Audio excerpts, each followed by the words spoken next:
Is your genealogy research stalled? Have you checked every possible place you can think of to find clues to your ancestors? Well, I'm going to be telling you about one that you may have missed and that you absolutely want to check.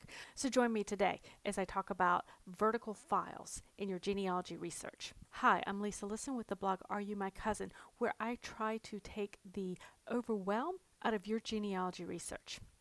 We're going to be talking about one of my favorite topics today, which is a true out-of-the-box type of resource that I think many people miss. Now, recently I was giving a talk and I asked the group if anybody had been using the vertical files in their local library or archives as part of their research and including that in their research plan, and not one person raised their hand. Guys, if you have not explored vertical files, you are missing a valuable resource for your genealogy research. So let's back up. Let's talk about what vertical files are. They are typically going to be in an archives, a state or county archives, or in a library, any size library. They might have vertical files. And what they are basically are folders or file folders that have information in it, its papers and its documents, things that have been donated, and in this case, if they're family history vertical files, pertains to the history or families in an area that things have been donated, but they're not necessarily put into, say, an index collection for the archives or for the library. So it's kind of a miscellaneous type of record, things people have donated and they've just been filed away. The thing is, what you can find in them from a genealogy perspective is amazing. So I took a trip recently. I was in my hometown in Cabarrus County, North Carolina, and I went to the library. They have a wonderful local family history or local family history room in the library there, and I pulled out the vertical files because I thought I want to see just what I can find in them. Now, the reason they're called vertical files, guys, is because it's usually a vertical file cabinet, and hence the name vertical files. Actually, in this case, they were horizontal, but still called vertical files. So I pulled that out. I opened the drawers, and this multiple drawers of vertical files, and I pulled them out. And at random, I thought, let's see what we've got.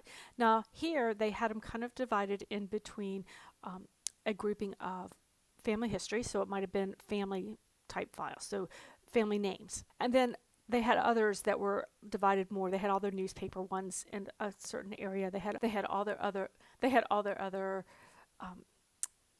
general type of historical and local county history under just different categories in another spot. So the first thing I did is I pulled out a family file and I thought, let's see what is in it. I pulled it at random, not anybody I'm related to, and that alone, had I been researching this particular family, I'd have been over the moon, because in that thing I found copies of a family Bible. I found copies of photographs with notes written on it. I found family group sheets. I found a previous genealogy researcher's notes and all of their notes in the family tree in that file. Now, guys, that's enough to make a genealogy researcher do the happy dance, right? For all those times that I tell you to check for the family Bible and folks tell me, but there's no family Bible, here was evidence that there was a family Bible with Xerox copies of it right there in that file. Fabulous, fabulous resource to find. The other thing sometimes I have seen in these records would be like newsletters. So if there was a family association or family reunion, you might find newsletters that were written that had been donated to that archives or that library. Those have a lot of great information, particularly of descendants, so that you can contact folks who are still living who might have information on something. Now, the other thing that I really look for would be to what other kinds of things in those vertical files that might be helpful. So I actually found one on maps. I opened up a file that had to do with maps of the area, and I found a directory of maps. Now, guys, you know how much I love city directories and any kind of directory to research in. Here was one of maps.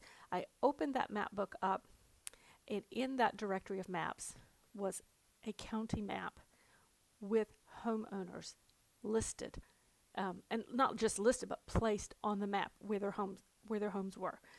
What an amazing find had I been researching for that family on that could be found on the map. They literally were putting people on the map for you. So maps are fantastic. Another great thing, you've heard me talk about the importance of church records, church histories, church directories. Absolutely. You can find those in vertical files. I found a really fabulous little booklet for a church, and it was just probably maybe 25 pages or so. And it told the history and how it was developed and who the founding families were and why it was in that certain location and who donated the land to the church. It had photographs of some, the later members. Just a really fantastic resource for researching families who attended that church. Another thing that I have found in vertical files are listings of church membership listings for some of the early churches. That's a really nice area to look at. Sometimes there's history of certain mills in an area. You might find history on that, which would indicate who built it, who lived there. If that was your family was part of one of the mill owners, you might find that.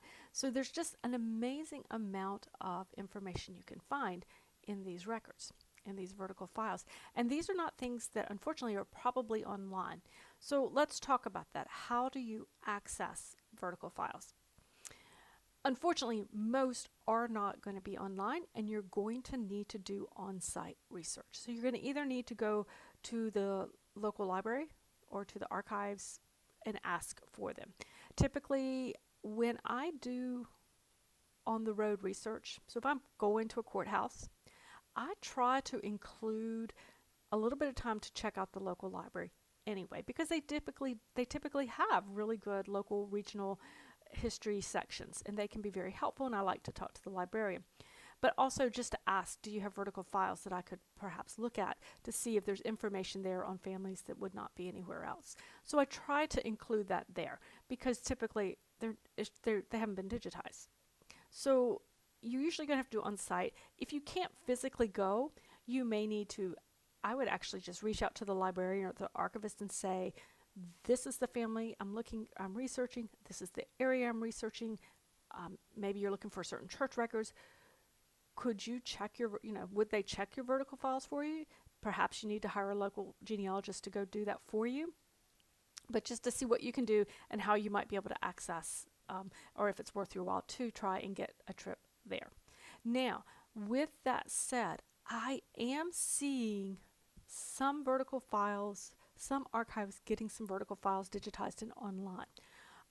If you research North Carolina ancestors, the North Carolina archives, their digital collections, they do have vertical files digitized and there where you can search for them.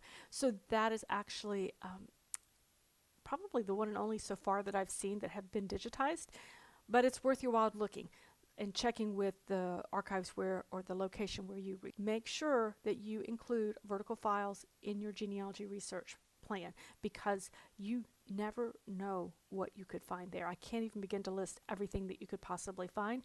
You just never know where that next clue comes. You're researchers, you know that. You've been doing this long enough to know that sometimes that important clue comes from that most unusual place that you look. Okay guys, there you have it. Have a great day. Add that vertical file search to your research plan, and before you go, click subscribe down below. Be sure and check back on Wednesdays and Fridays for new videos, and I will talk to you in a future video. Have a great day, guys. Bye.